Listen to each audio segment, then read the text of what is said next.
Welcome, everybody, to another episode of Need Some Introduction. In today's episode, Sona and I will be breaking down this Netflix series called The Perfect Couple. Is that correct? Correct. And it's been a little while since we've recorded. Sona, have you seen anything along the way that has thrilled you?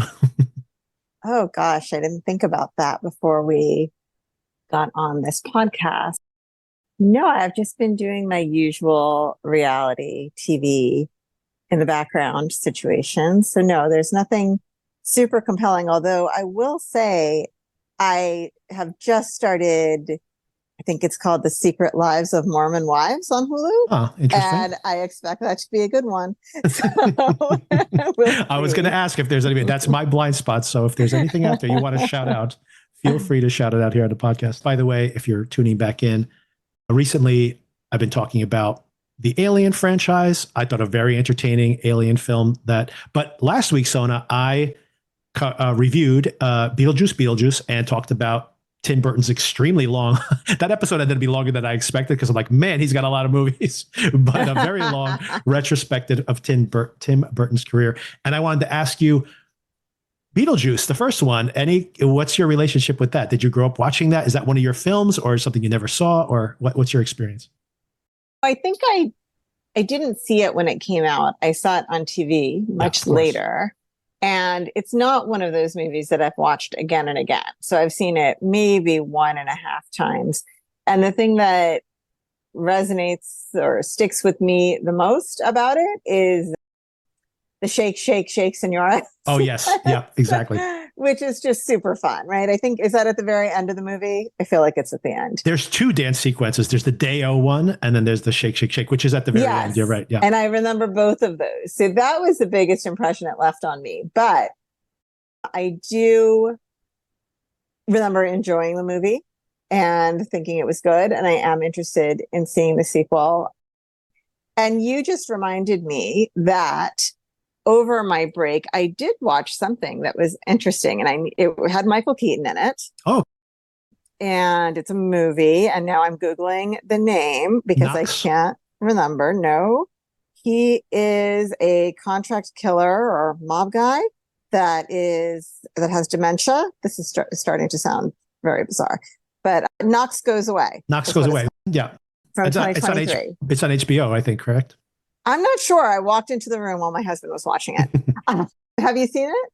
I have not, but he actually directed that film. It's only the second film he's directed. So I am very curious to check it out. Did you like it? I did like it. It was really an interesting plot, and maybe a little bit, there's a mystery that's ongoing throughout, and maybe a little bit too neatly and conveniently tied up, but I really did enjoy it.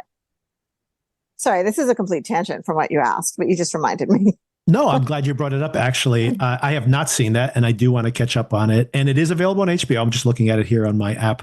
It is available to watch on HBO, which is part of the reason I was curious to see it, and also curious to see it. Obviously, he's had quite a renaissance in the past 10 years, really came back in a huge way with multiple Academy Award nominations and being in huge films and resurrecting these characters. Beetlejuice, of course, he resurrected Batman in the Flash movie last year or 2 years ago, whenever that came out.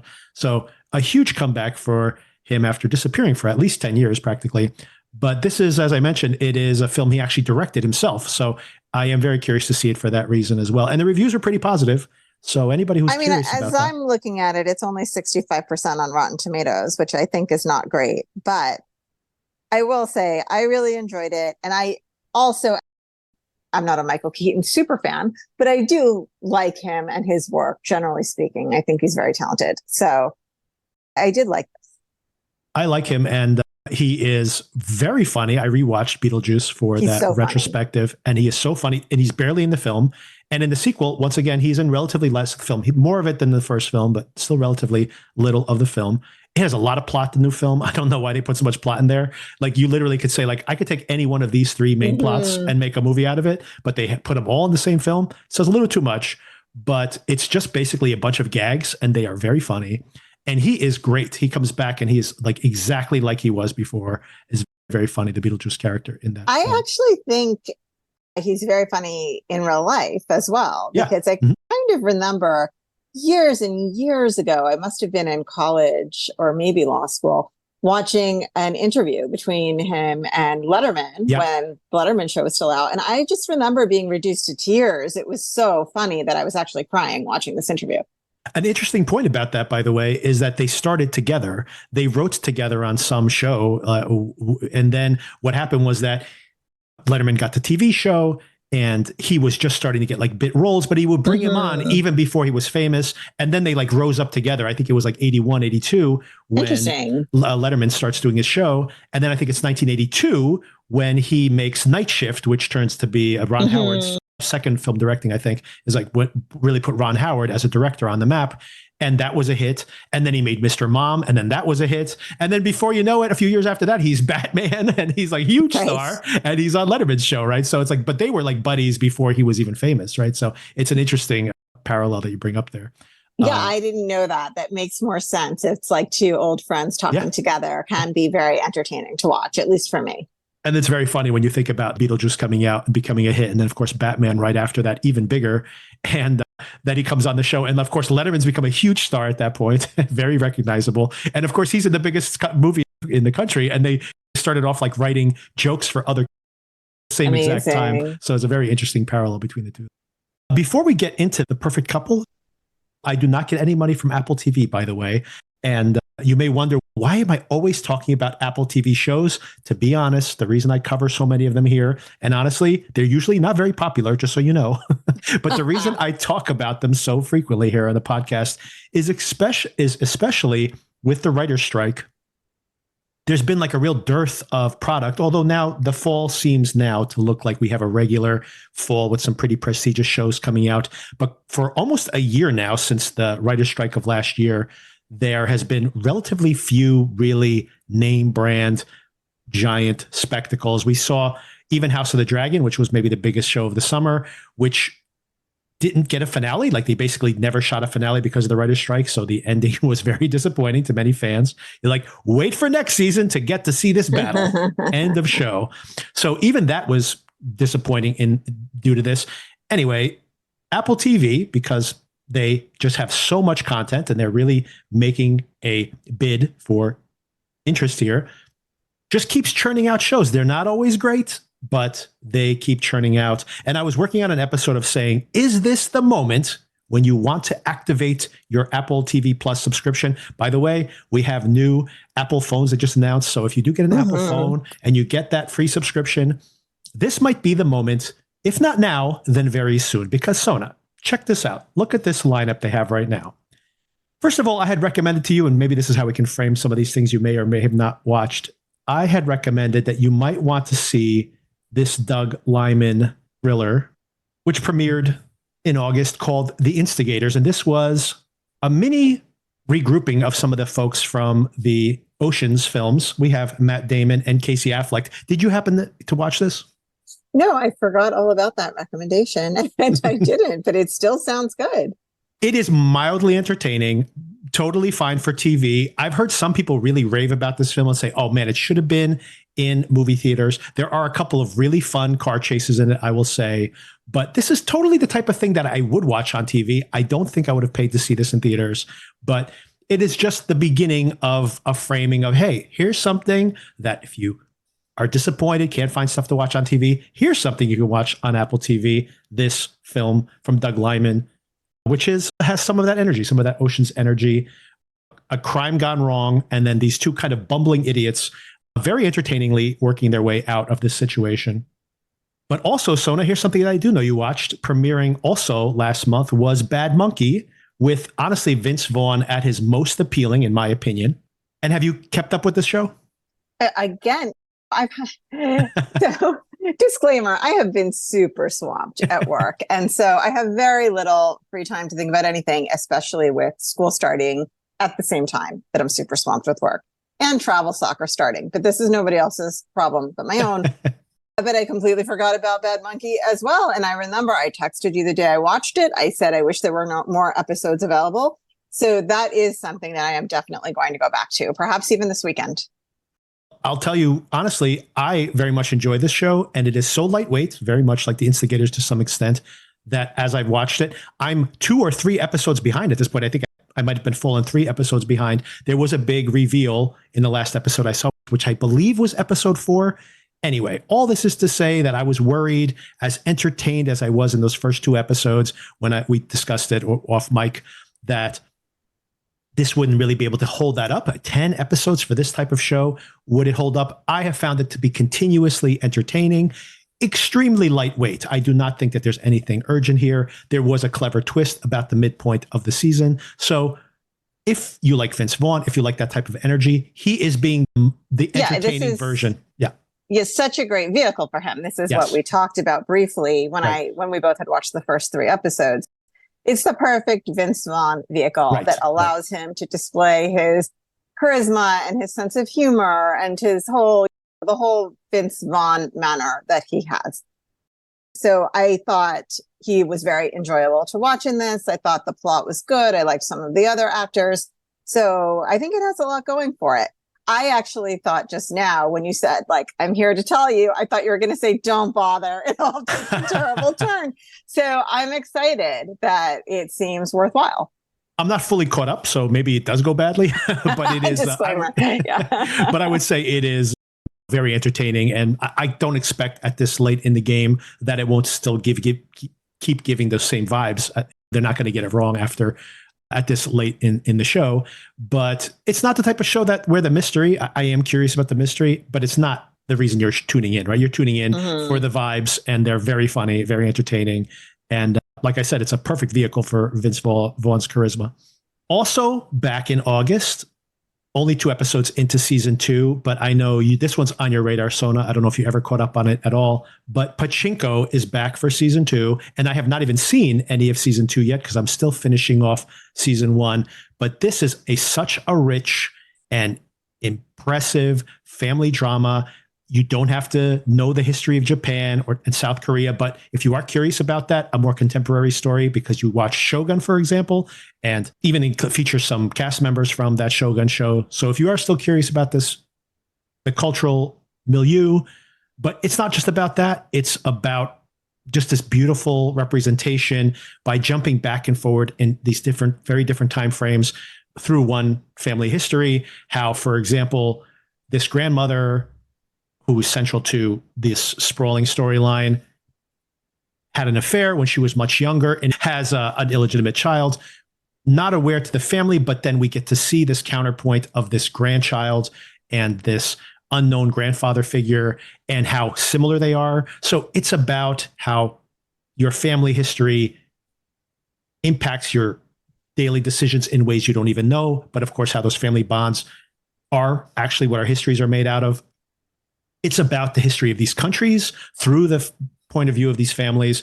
And it is such a rich text. And it's not something you want to binge. It's something you want to digest slowly. So this is an incredible, beautiful, sprawling, expensive show that probably very few people are watching. And give it a shot. You will be mesmerized by just how beautiful it is. And like I said, that just started season 2, so you can catch up before this one wraps up. It's got another 6 or 7 weeks probably before it finishes up. And that's Pachinko, and very highly recommended, and not a binge, something that you want to probably process slowly. So question about Pachinko, which I probably have been avoiding because I do think it will be very heavy, and I'm just not sure I'm in a mental space for that and to appreciate that right now. But similar to the conversation we've had in connection with other TV shows based on books, are they still within the text of the book, or have they gone beyond where the book goes in the second season? I did not read the book, but I am pretty sure that they are still on book. I see. Okay. Yeah. So, and I think that they can keep doing this because they start in the 1980s during the boom years for Korea, really starting to boom in that 80s.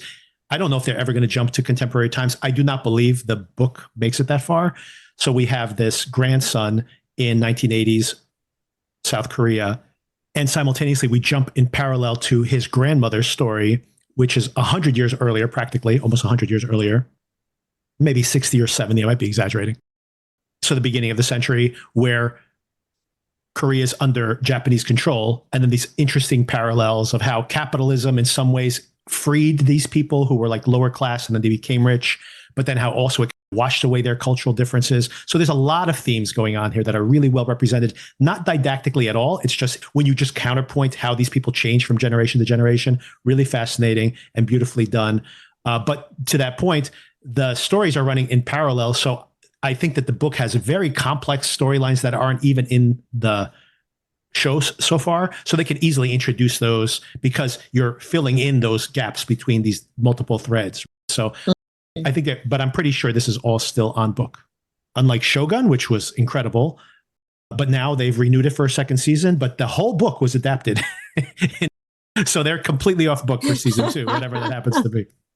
But as I mentioned, that's really something you want to process more slowly. You don't want to binge, but what is definitely a binge, as a matter of fact, I would recommend you watch this show as a binge, and back for its fourth season, and they've already renewed it for a 5th season, is Slow Horses, which is actually finally starting to cross over and become a pretty big hit and just got an Emmy nomination for Best Series.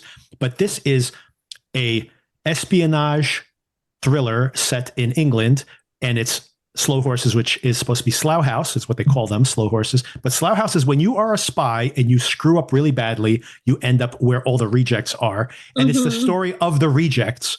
And this is a thriller, like edge of your seat thriller, and simultaneously like a workplace drama.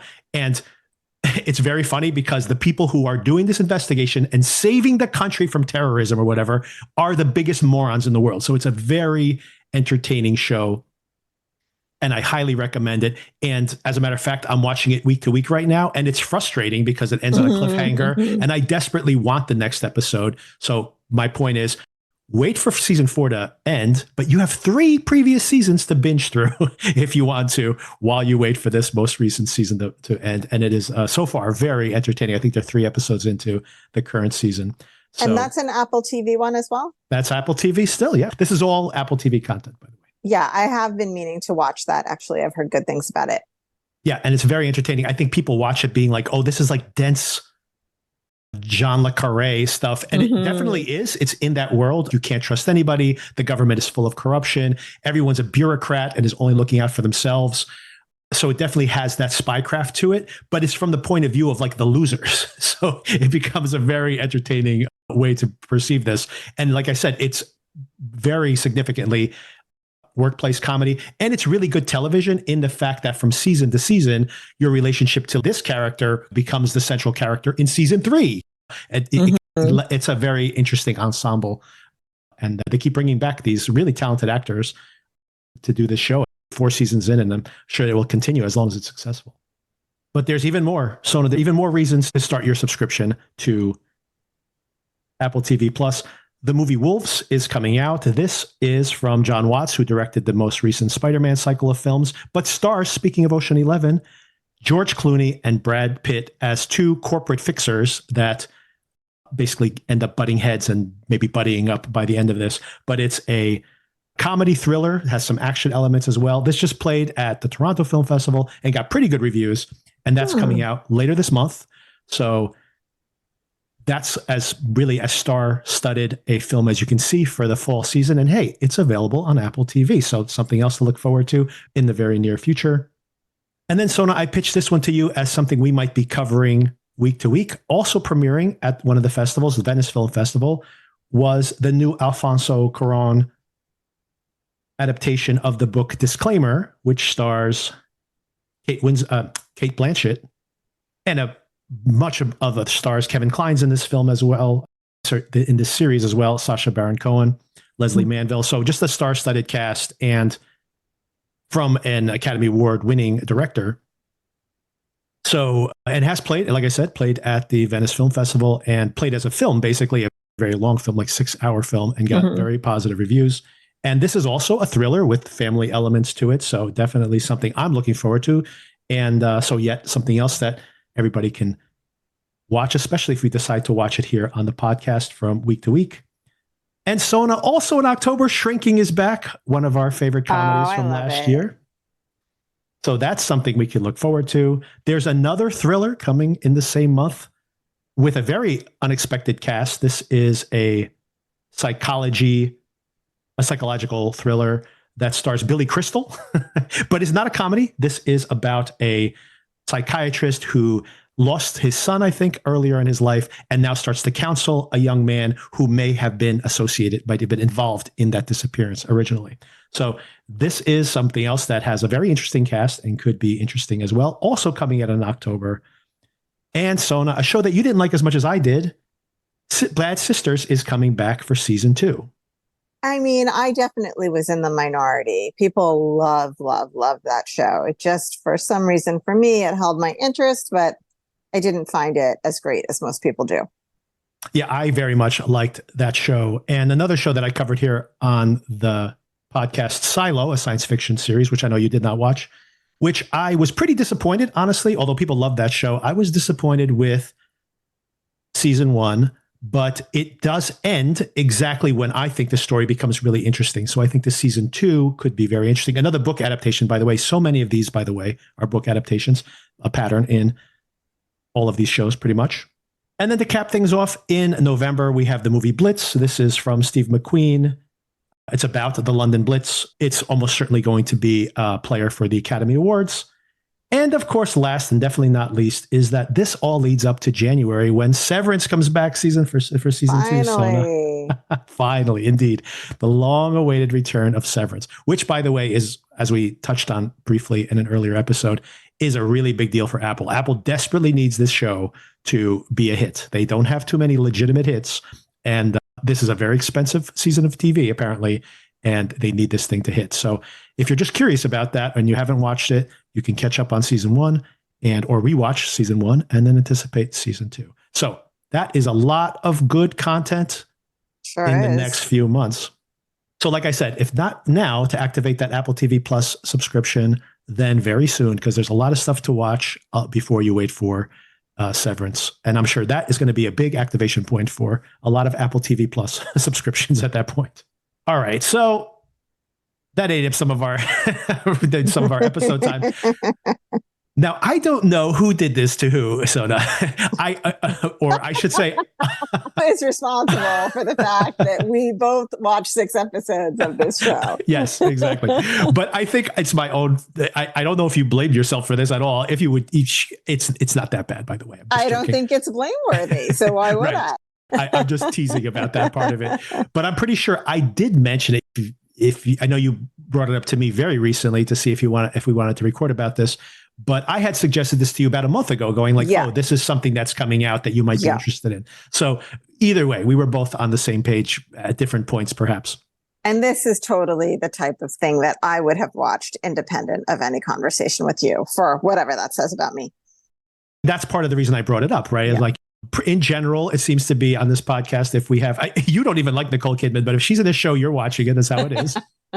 So you can complain about her afterwards, but that's the pattern of the show. So that's just, it's one of the recurring themes. It is pretty funny that every single time we watch 9 Perfect Strangers or whatever it happens to be, you're like, I don't know why I watch this show. I don't like her. And it's just like, but you watched all her shows, all of them. What a marketing success. Exactly. You just hate watch her in everything she puts out. So that's how she got rich. And yeah, this is based on a book. This is not Apple TV Plus, just to be clear, it's Netflix because we're off topic now. Right. But it is a book adaptation by this author who apparently is extremely successful. I don't know anything about her at all, but I guess she writes a lot of these beach reads. I believe it was mostly romances. This was her first mystery or murder mystery style book, and apparently was an enormous success and really was probably her first true blockbuster. And her name is, do you remember the author's name? It's like Erin Hildebrand. Oh, right. Yes. It's Ellen Hildebrand, I think. Ellen, you're right. Yes. Ellen Hildebrand. She is a very popular author. I have not personally ever read anything by her, but she is very popular. And has a very attractive cast. Nicole Kidman, Liev Schreiber, Eve Hewson. Speaking of Bad Sisters, this is Bono's daughter, who was also in Bad Sisters, the youngest sister in that series. Megan Fahey from White Lotus, the second season of White Lotus, which we covered here on the podcast, obviously. Jack Rayner, who was in another show we covered here, the Peripheral, which is not coming back for another season, but also someone who's been in the periphery of many shows and movies recently. So an attractive cast, an attractive setting. We have a wedding in where this is Northampton. Is this Northampton? Wait, or did I get that wrong? This is Nantucket, I believe. Oh, Nantucket, of course. Yes. But it does have like a similar Hamptons feeling, Right. I think. That whole kind of northeast coast bitchy thing. Bitchy? Why did I say bitchy? Northeast coast. Freudian slip. Beachy. I meant beachy. And so it's this wedding and brings all these different people together. And we find out, as you'd expect in these type of things, there's backstory. There's a murder. As you gets would dragged expect. there's a death. We don't know it's a murder. There's a question for a long period of time as to whether it was accidental or intentional. So, and of course, everyone's secrets get dragged out into the light. Let's start with no spoilers here, because I want to talk about the last episode, which if you commit to this, you really have to hang in there for the last episode, which is in a tone that I honestly think the rest of the show should have been more like that, to be honest. Yeah. And they save so much of those twists for the end. So all I have to say is if you quit halfway through, you could honestly just watch the finale if you want to, but you might as well just suck it up and make it to the end, because it is a very entertaining ending. If you watch the first episode and you're hoping that it gets deeper in some way, I'd say you can probably opt out. I would not have chosen to watch this, but since I went halfway through, I'm glad I made it to the end, because it has a pretty, it's not even entertaining, like written or well done. I just think it's bonkers and entertaining in that way. So do we want to say anything else spoiler free before we want to start at the end and not discuss spoilers? Those two things I don't want to talk. I don't want to talk about the ending yet. I'm just pitching it that if you are bored 2 episodes in, for example, you do get a bonkers ending. I'm just making that as a sales pitch. But is there anything you want to say about the show before we do get into spoilers? I agree the ending is bananas. I think I feel a little bit like a broken record, because I think I have made this comment about several shows that we've watched, that like it doesn't seem to land on a consistent tone. Mm-hmm. And it's confusing for me because I don't know where my mind should be. Is this more dramatic? Is it more comedic? Is it more of a thriller? And I feel like the complaint that I consistently have about a lot of things, whether it says something about me or something about what they're making, is this failure to decide on a consistent tone and commit to it. And I don't feel like it's to the benefit of anyone to do that. And I think here, probably what would have made the most sense is to commit to being a little campy, a little bananas, a little bit funny, right? Not necessarily comedy funny, a lot of dry humor or dark humor. I think that would have been, I wouldn't say this was unsuccessful. I watched the whole thing. I liked it. But I think that would have made it even more enjoyable, because I think this started with a much different tone than it ended with. We have to talk about that too. The first episode is really crazy because you have, it really feels like they shot the first episode and then it got picked up to series, and then they rewrote it or completed writing it and made different decisions. Because like you mentioned, you have all the staff primarily being, you have everybody being questioned at the first episode after the body turns up, but you have all of the staff being very catty and making really obnoxious comments about everybody else in the show that kind of introduces the flashbacks to the characters. And like you said, that which, tone, by the way, reminded me a lot of Big Little Lies, another Nicole Kidman vehicle, right? Yep, very much so. I agree. So I don't know if the book starts with that, but it's very similar to the way Big Little Lies is set up. Yeah. And then there's some very odd decisions from the point of view of just the way the characters are presented in that first episode. The most glaring one for me is that Nicole Kidman, I just drew my attention to it because right away I'm like, is she going to do an accent? Is she going to sound American? And she very much is talking in her normal accent in the first episode. And then maybe in episode 2 or 3, all of a sudden she's in this very haughty, because now she's suddenly playing this very domineering mother. And it's almost like, you, to your point of like tone, it's like they chose for her to take a different take on the character. And I'm like, that's odd that they made that decision after episode 1, but maybe, like I said, maybe the production schedule was that way. But even like even the Liev Schreiber character, he seems pretty grounded And I know we're supposed to see him as a more failed person as the show progresses, but he is like literally continuously smoking a joint in the whole remainder of the show. And it's like, it's not even like you go in. Once again, a complaint, like to follow up on your tone complaint, it's not like they start to reveal these characters as these messes. It's like you go from episode 1 where they're presenting this version of themselves, and then immediately everybody's a complete mess. Starting at episode 2. Yeah, my husband didn't even watch this with me, but just from walking in and out of the room while I was watching it, he commented on how Liev Schreiber's character is smoking every single time he sees him. Every scene, he's smoking a joint. It's constantly. Yeah. And of course, that's not even to talk about the fact that when this is a very stressful weekend, not only because they're having this wedding, but in the series itself. And by the way, the thing that I was most intrigued by in watching this show was, as I was watching it, I was also reading my Wikipedia at the same time to keep my mind occupied watching this show, which doesn't have that much, too many meat on the bones, too much meat on the bone. I was looking at about this author and how successful she was, and so finding out, but also finding out that, for example, she lives in this region of the country. She went through a divorce at around this time that this book was written. She had cancer and survived cancer and then got a divorce after that. So reading these biographical details. So then I couldn't help but read that and then watch this show and be like, is she being autobiographical in this book? Because if so, her husband's a real jerk. What a life. Yeah. Yeah.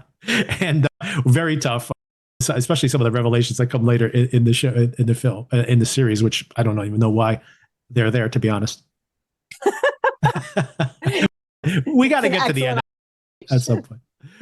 But okay, so before we get to the end, yes, we need to discuss the dance sequence. Yes, that's exactly what I was going to say. Brings me back to this tone issue, okay? Yes. Because by the end, the dance sequence kind of makes sense, but in the beginning, it's like you're watching a train wreck. What is happening with this like happy? I wondered if maybe it was a Bollywood reference once it developed that Shooter was Indian. That's right. Which I did feel was a development rather than something that was clear from the start. Plus, it's called Shooter, so it makes you be not that anyone gets shot in the show, but yeah, I enjoyed watching it. Honestly, I had the option to skip the dance sequence, and I usually didn't. I usually just sat there and watched it again. So again, excellent marketing. I still watched it, but it was very discordant with the first few episodes of the show to have this like happy type of dance sequence. Although I guess fair to say Bollywood movies are often serious and do have dance sequences, but it just didn't connect. Like it just seemed like such a strange choice. This whole project is very strange in the fact that that's part of it, is that tone is so strange. And when I saw it first of all, I did also watch it every time, even though it was more head scratching than anything. Fascinating. You focus on a different character every time you watch. Exactly. I did the same thing. And this is all intentional, by the way. Netflix, oftentimes, like when we're watching Ripley, when we were discussing that show, you skip past the intro each time because Netflix instant plays. But of course, in the episodes, they don't put the dance sequence at the front. They put it a few minutes in because they know we're going to be watching those dance sequences. What an interesting point. And most important of all is that when I was watching this, I was like, they're trying to make something happen here, and I don't think it's going to work.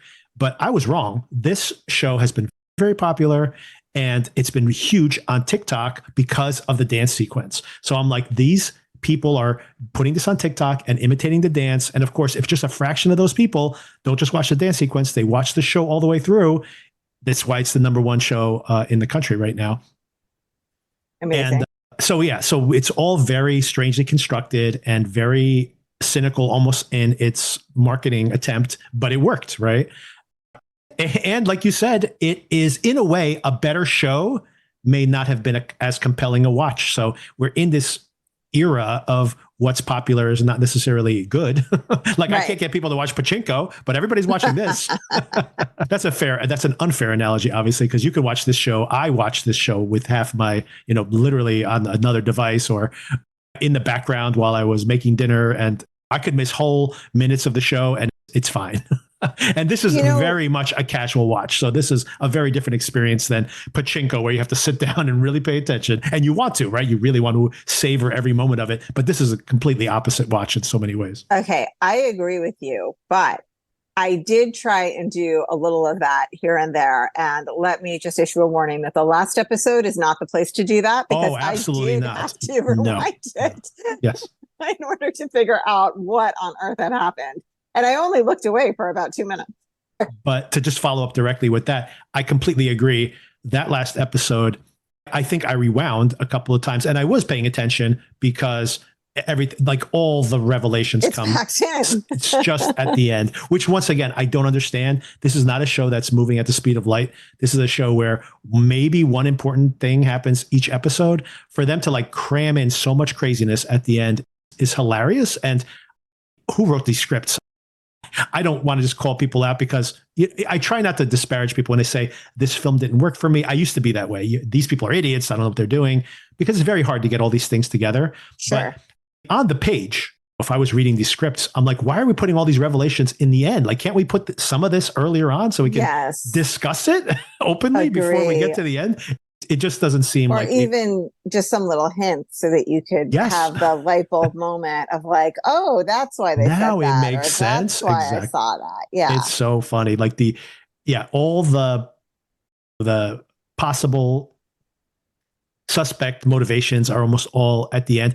Who do they potentially tease as a suspect over the course of the show? We have Shooter, who is this Indian guy who presents himself as maybe being more middle class, but then turns out to be very wealthy. Which apparently was like a huge sin to the main character.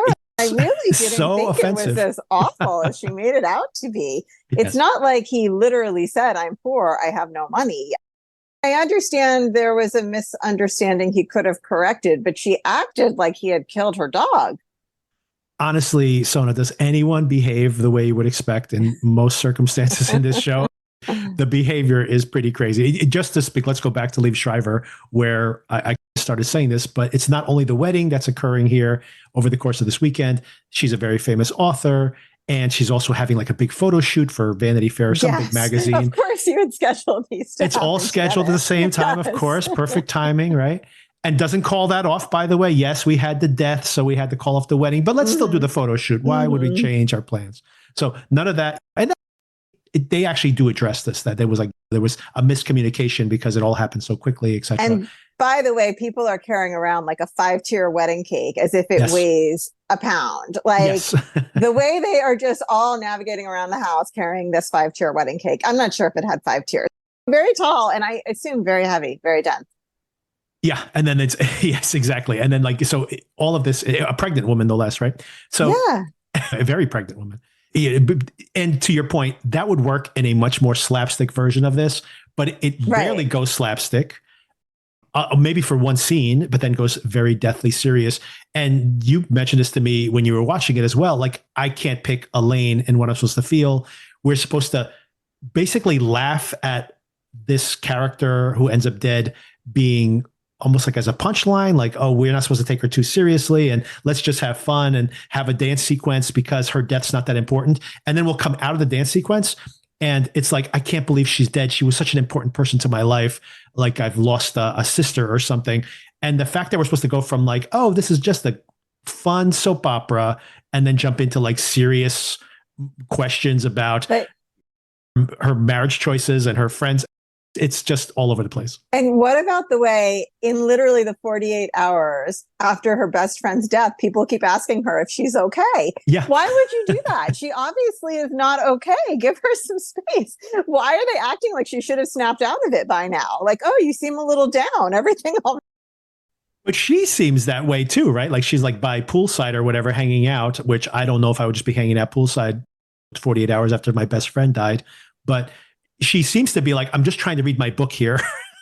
And I'm just like, not for nothing, but I mean, I just feel like nobody's doing anything that a person would do in that circumstance. Like, it really feels crazy, right? That everybody's taking this death very lightly, even though some of these people have huge potential catastrophic secrets about to come out. When you know the secrets that are going to come out later in the show, it's insane that they are behaving the way they are. And then, yeah, same thing. Even the people who are honestly affected by this, they're supposed to be okay with it. Like, or just like, get over it. Can you smile for the picture, please? Very bizarre behavior across the board. Okay, so let's start spoiling this thing. So the story, the beginning, I guess the framing device of this whole thing is this wedding. We have Eve Hewson, who is a zoologist. Is that correct? Yes. Who is marrying the second youngest member of this family. They have a very strong mother and father who are considered the perfect couple. That's her reputation of this very famous author, apparently. And pretty early on, she's there with her best friend and her maid of honor, Merritt, played by Megan Fahey. And there's this really weird scene where I don't understand. Correct me. I don't understand what's going on here sometimes.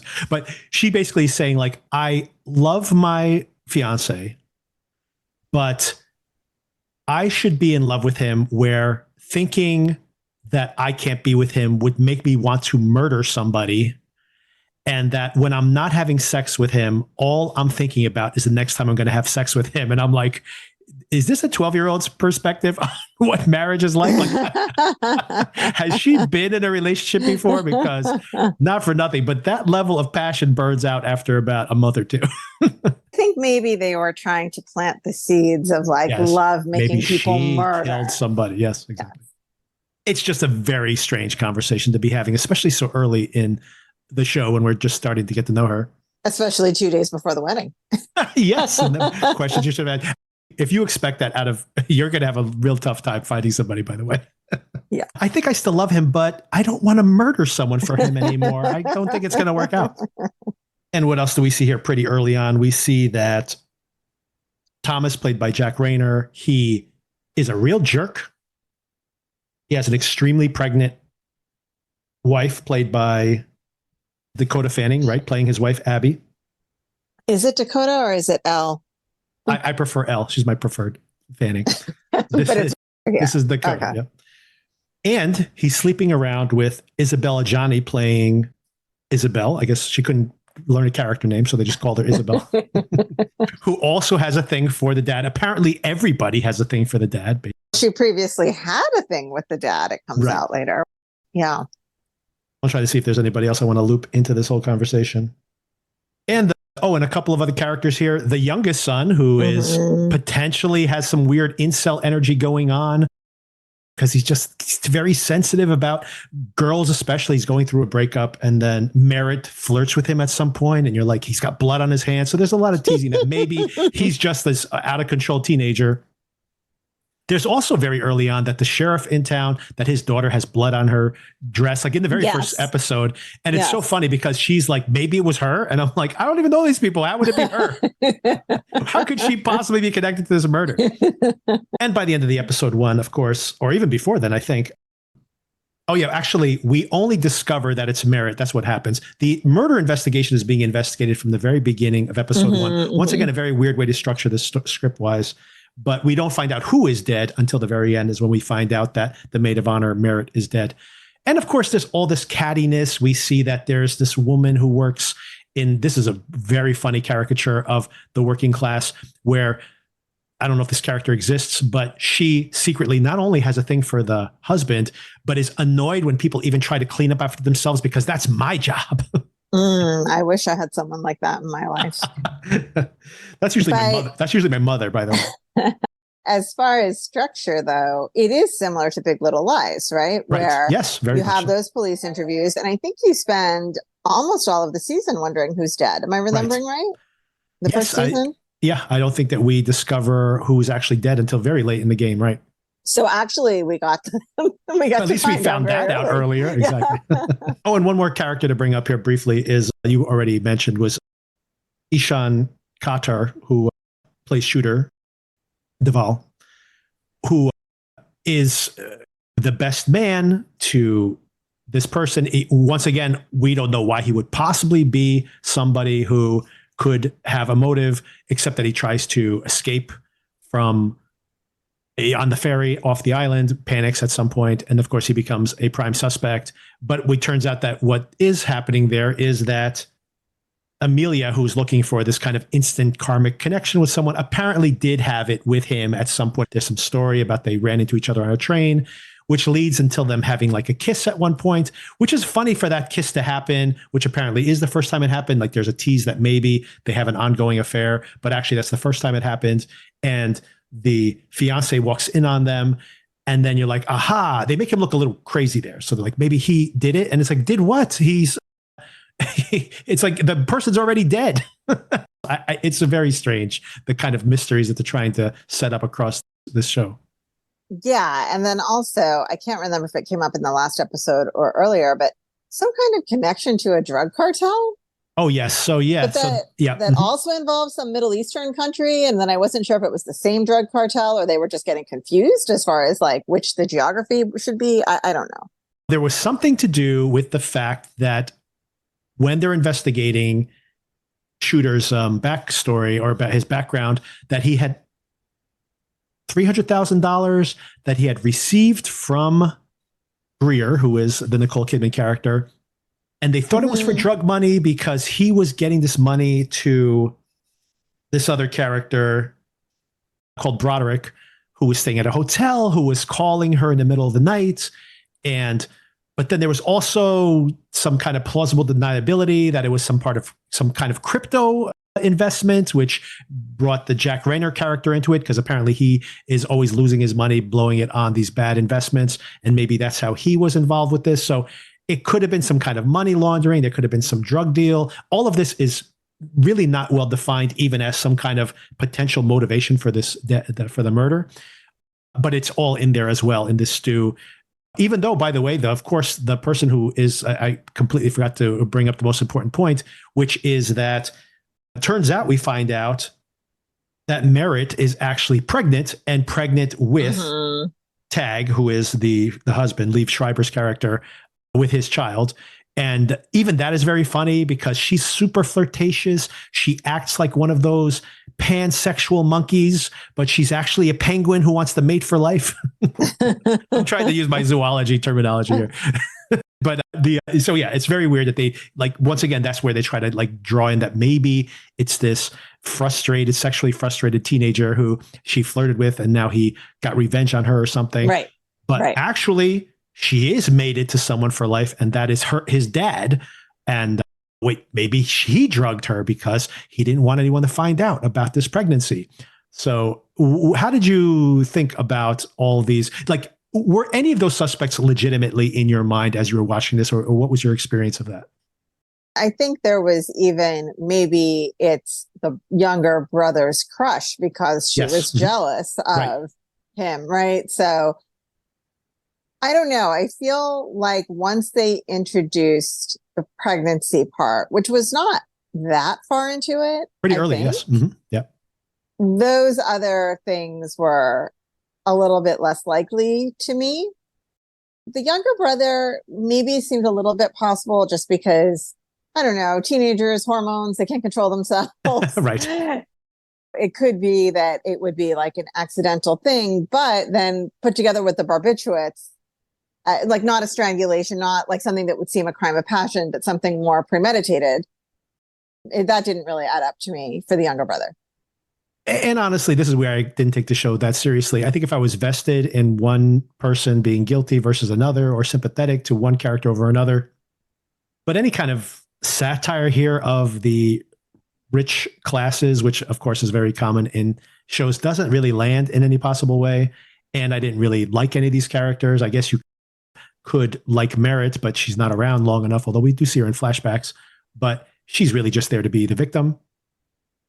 So yeah, it's funny to see this as a counterpoint to something like The White Lotus, for example, and you see how it is able to give us very rich characters and still have in the background leaving clues like who could be doing this. Maybe this is the reason that this person ended up dead. Maybe it's this other reason, and they're just sprinkling it in. So it's interesting to see a very in my opinion, are very well done. Even something that I think is pretty trashy, like season 1 of Big Little Lies, but it's still superior to this, I think. Yes, agree. Right.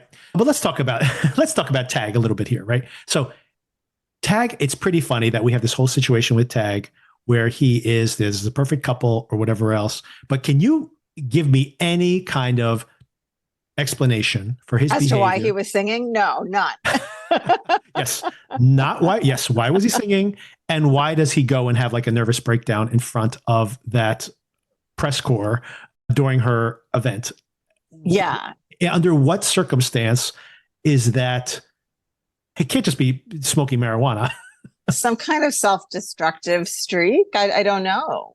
It just doesn't make any sense. Like no one would do that. Once again, like so many things in the show, no one would do that under the circumstances, especially when he has so much to lose, right? Like he knows. That's the thing. And that's what comes out throughout the course of the series. Yeah. Yeah. So then we get to the finale. And of course, Tag is very much the prime suspect at that point. And they just keep layering on all of these revelations, one after the other. There's the fallout from the kiss. There's the argument between Shooter and Amelia. Like you said, she gets way overreacts that, wait, you're a billionaire? How dare you? Right? Yeah. I mean, even though being like, wow, this works out for me. Yeah. That is the craziest thing for me in this whole entire story, is that she's so offended by him being a billionaire or whatever, instead of, like you said, thinking like this could work out, right? Because this is someone I'm attracted to who's still rich. And the reason I mentioned that specifically is the only reason she is still interested once she sees, for example, multiple times that her husband to be is pressuring her because his mommy yelled at him or whatever. That is so utterly unattractive that she must look at that and go, not about like, oh, I don't know if I'm horny enough for this guy, but just the idea of like, every time mommy says jump for the rest of my life, I have to say how high. I don't know if I want to be in this situation. The only reason she would keep doubling down on it, I think, is because, hey, am I going to pass up this opportunity? Here's another opportunity that looks even better, to be honest. Right. Yes. And now she's moralizing about it. What could be better? Right. Exactly. So yeah, that is bizarre that she puts up with her fiance's behavior and then somehow is so offended by what not as bad behavior, honestly, from Shooter. Yeah, and someone who she seems to have way better chemistry with, right? From what we're shown and have bonded with, which, like, okay, maybe arguably false pretenses, but honestly, I would love it if my husband told me today that he's secretly been a billionaire this whole time. That would be fine with me. You'd divorce him immediately. Well, you'd have to negotiate that the severance package first. Though. Yeah. But the funniest revelation that comes at the end, before we'll get to the killer, obviously, but the funniest revelation is for absolutely no reason at all, like literally no reason at all from the point of view of the plot. These investigators suddenly have this theory that this is all about money laundering. And there's this guy who's been calling you in the middle of the night. He's a gangster and you are actually laundering money for this guy. And she goes, you want to know what's actually happening? He's my brother. And not only is he my brother and I'm bailing him out because he's always getting bad things, I was a prostitute when I met your father. This scene is one of the craziest things I've ever seen. Bananas. In front of all the children. And the funniest thing about it is that the show, could have completely ignored this plot and doesn't, even if it's in the book, unnecessary. But no, they put it in there.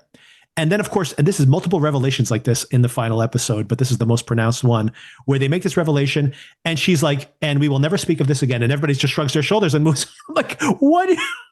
If there's no consequences to this revelation, why is it even in the story? It is so bizarre. This is the most bizarre choice of this whole entire. And it's only like a minute long, by the way. The choice to me is she seems like she was a fairly high-end escort. Right. Why did she choose this guy whose money is all tied up in whatever mechanisms that make it inaccessible to him? So she's got to actually work for a living. Right. Why would she do that?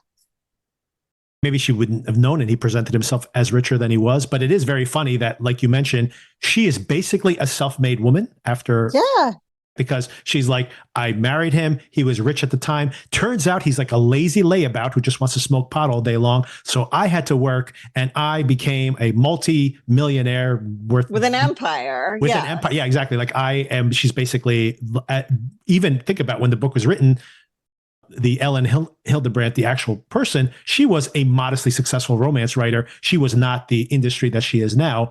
This is the first time she had a huge bestseller. So this is basically what she's aspiring to become someday. And so she is already that. She is like the 10, 20 million copy seller of these novels, supposedly. So she's built herself up into a brand, like you said. And so why exactly does she need this guy around? Like, what was the purpose of having him around? She could have dumped him a long time ago if he was this problematic. Apparently, he's been cheating on her this whole time through. So I'm like, what was all that about? Yeah, I don't think it was needed, most importantly. Right. But I don't think it clears up much of anything either. So it just one of those things that raises more questions than it answers. Exactly. That's that detail and when it's executed so late in the game, which possibly, by the way, it could have been interesting to have it somewhere in the middle of the storyline where there's many episodes where very little happens. Something like that could have happened. And the kids could have had this falling out and been like recontextualize their relationship to their mom. And maybe that's why she's so prissy about maintaining this illusion, because of course she's terrified of her past being revealed. So there is psychology that is valuable there that could have been used somewhere in the show, but to introduce it at the end and then it really seems to have no real bearing impact on anyone's actions after that. It's like, why even introduce this in minutes before the show ends? It is so bizarre.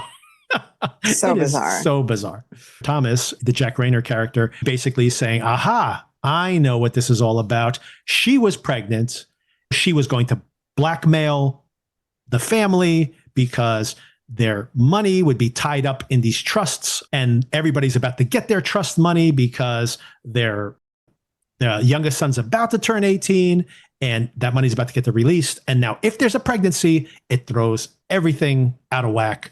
So somebody murdered for that reason. And he's the one who comes up with the explanation. He is incorrect about who he's pointing the finger at, but that does turn out to be the motivation. It turns out to be the motivation of his very wife, who is, of course, pregnant and probably annoyed with him cheating on her and dealing with all this bananas family. And she's like, I am not waiting 18 more years for this money.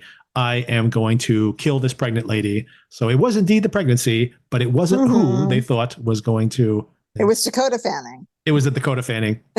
Dakota Fanning did it. So that's it. If you were waiting for that, now you know. But that's not the end of the movie, by the way. It ends when Amelia decides to go back to work at her zoo and Nicole Kidman comes and visits her and says, I think this is a zoo in Europe, actually. I think it's in London. I may have not been paying attention enough to know. Understood. Yeah. But yeah, so she's working at a zoo and Greer goes and visits her and says, I'm going to turn that whole thing into a novel, which I guess is the novel we'd be reading in this case, if we were reading it. And she like invites her out to lunch or something. She's just like, I thought you didn't like me. And she's like, oh, I do like you now that I have admitted that I'm a prostitute. I don't know what changes have happened in her life, but she's suddenly a completely different person than she was for the rest of the show. Once she let go of her illusions, I guess she could be herself, and that's going to give her the biggest hit of her career. I don't know. It was just exhausting her to pretend that she was never an escort. I don't know. So long story short, 10 out of 10. Listen, here's the thing, and we discussed this briefly over text. This was not a Labor Day show. This was a Memorial Day show. Right. This was the perfect beachy type of thing to have on in the background while you're taking it easy, maybe day drinking, right? Like, yes. That's the kind of show it is. It did not have the right vibes for fall back to school. So we might have enjoyed it more in the right context, or at least I might have. But I still binge watched it. I still finished it in a couple of days. It still held my interest for the most part. I found the characters fun. You had made a comment over text that like they're not even going to other settings, which is a good point. This kind of felt like a COVID show of like, we're just going to be in this house and nowhere else so that we don't have to worry. So that was strange, but they still had like a beachy vibe to it. I liked the outfits. I liked the actors. It was fun. At times it was campy. I wish it had been more of a committed to thing. I just think overall, it probably did what it set out to do, whatever you may think of that goal. At no point did I watch this show thinking it was going to be an extremely deep show, but I'm going to once again draw the analogy to The White Lotus season 2, for example, more than season 1, which really was shot during COVID. So it was really just in the few rooms, but season 2 of The White Lotus. And once again, I don't expect this thing to be as good as that, but you think about how many things that show did.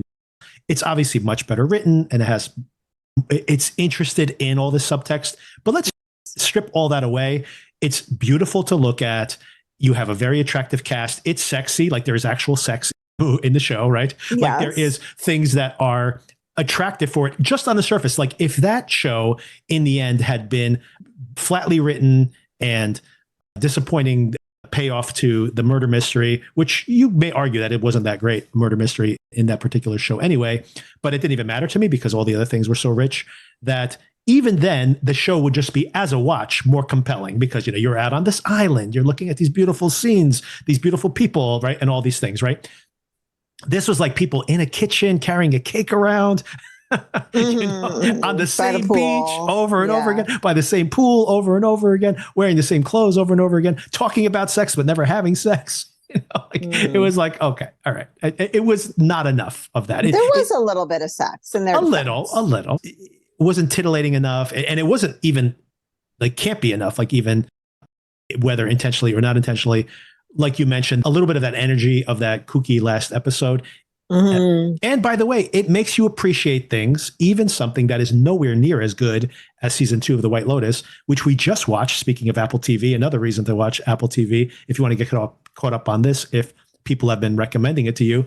Presumed Innocent, which starts off great, turns into a completely trashy show, takes the original storyline and adds a whole bunch of other details.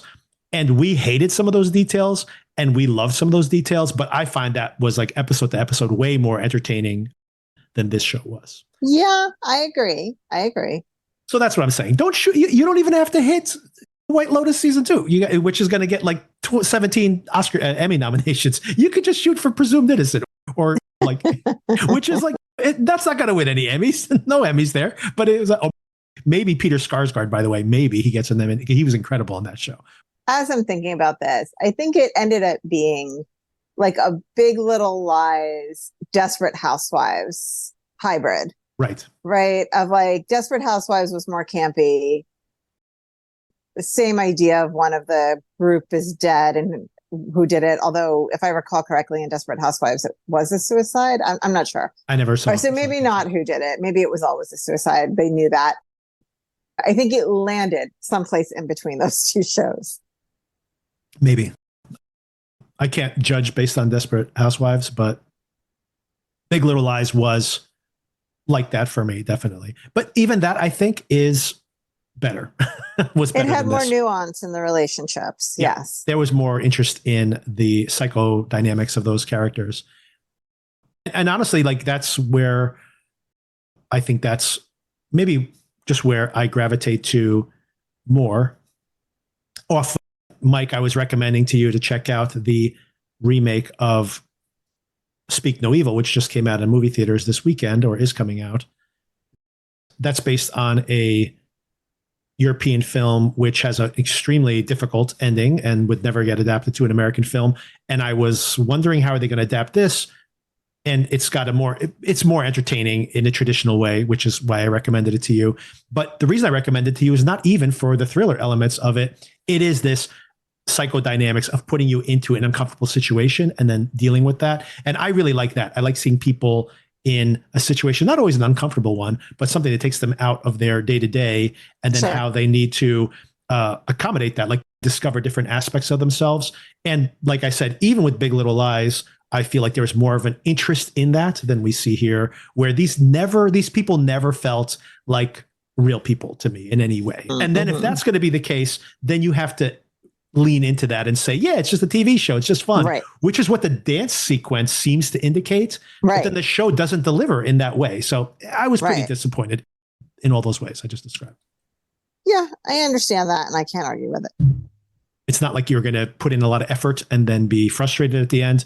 This is, like you said, put it on. You're watching it with your spouse or with your girlfriends, and you just kick back and look up and tune in and say, why would he say that? And like laugh about it a little bit. It's entertaining in that way. In other words, it's not that the show is entertaining, but your experience of watching it might be entertaining. And those actually are decoupled in this particular case. As in, like, me talking to you right now is entertaining, more entertaining to me than the show was. So anyway, take that all with a grain of salt. All right. Thank you, Sona, for this conversation. I had a lot of fun. Me too. And we'll think about what we watch next. If you do decide to go see Speak No Evil with your husband, maybe we'll discuss it next week. I will spoil on you. I think I mentioned this, maybe I didn't, but I had seen that movie when it premiered on Shudder at the time. There was a lot of buzz about it, the original, that is. The original, and as I was watching it with all social anxiety and these kind of cultural expectations and all these questions you ask, which are questions that I know we've like had conversations about. I think it's anxieties that you personally have. And I was like, ooh, I got to recommend this to Sona. And then we got to the end of the movie and I'm like, Sona can never watch this movie. She'll never be the same. I did not recommend it to you here on the podcast. And anyway, so now this is, I think, much more palatable to Americans and to you in general. So if you do go see it, I think you'll enjoy it. Although it still makes you squirm a lot, but that's part of the pleasure in a way. So if you do decide to catch it, we can discuss it on the pod, and I can spoil you on the original and tell you just how terrible it could have been for you experience.